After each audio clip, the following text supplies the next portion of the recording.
Welcome back to the Dark Docket. In Part 1, we followed the heartbreaking final hours of Sophie Collombet, the young French student whose life ended in a Brisbane park, and a city that awoke to horror. Tonight, the story continues. The candles have dimmed. The vigils have faded. But the investigation has only just begun. This is the Dark Docket. Sophie Collombet, A Life Stolen Abroad, Part 2. Weeks had passed since Sophie's murder. Brisbane still mourned. Flowers lined the railings of Kurilpa Park, their colors fading beneath the sun. But for detectives, grief had turned to purpose. Detective Tony Thompson's team worked around the clock, rewatching every frame of CCTV, retesting every fiber and trace.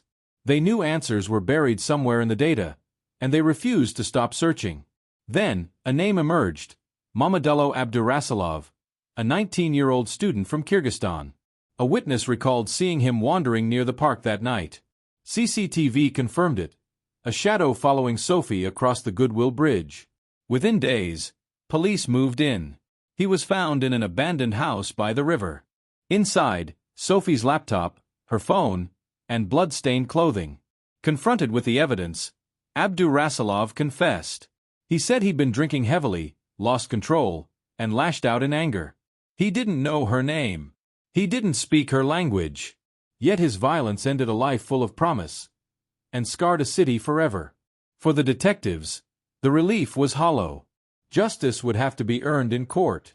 The next chapter of Sophie's story would unfold beneath the fluorescent lights of the Supreme Court, where truth and consequence would finally meet. Brisbane Supreme Court, 2015. The room was still. The air, thick with grief, tension, and expectation. On one side, the Collombet family, who had flown from France to witness the trial. On the other, the young man who had taken Sophie's life, now facing the full weight of justice. Mamadullo Abdurasalov, just 19 years old, stood in the dock, his eyes downcast, his hands trembling. He spoke softly through an interpreter, admitting guilt, expressing remorse. But for Sophie's loved ones, no words could reach the depth of their loss. The prosecution described the attack as brutal, sudden, and senseless. A young woman beaten to death for no reason but rage. The defense spoke of mental instability, intoxication, and despair. They painted a portrait of a man lost in his own destruction. But in the center of it all stood Sophie. The victim, the light extinguished too soon. Her face appeared on the screen in the courtroom. Smiling, alive, full of warmth. A haunting reminder of what had been stolen. When the verdict came, the room fell silent. Abdurasalov was sentenced to life in prison, with a minimum of 20 years before parole. Some called it justice. Others called it too gentle for the horror he caused. Outside the courthouse, Sophie's mother stood before reporters, tears glistening, her voice trembling. "We will never forgive," she said, "but we will try to live for Sophie." The crowd stood still. Even the wind seemed to stop.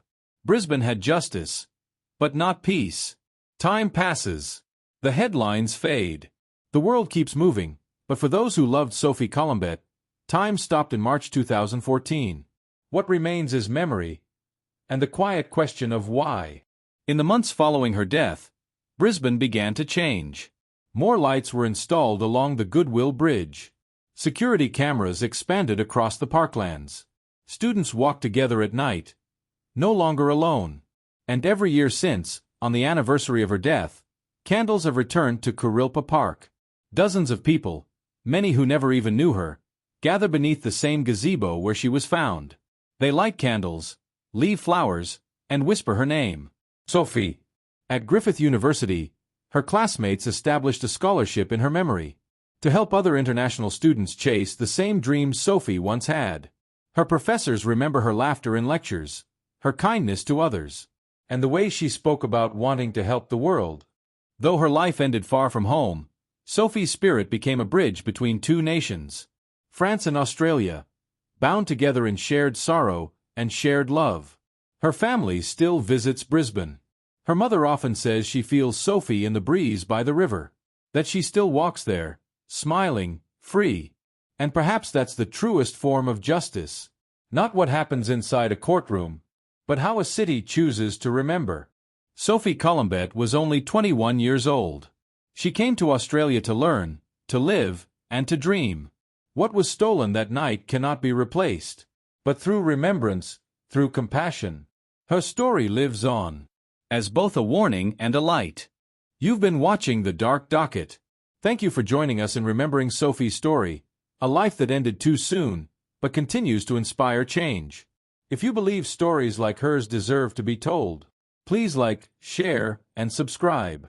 Until next time, stay safe, stay aware, and as always, trust the shadows, but seek the truth. Thank you.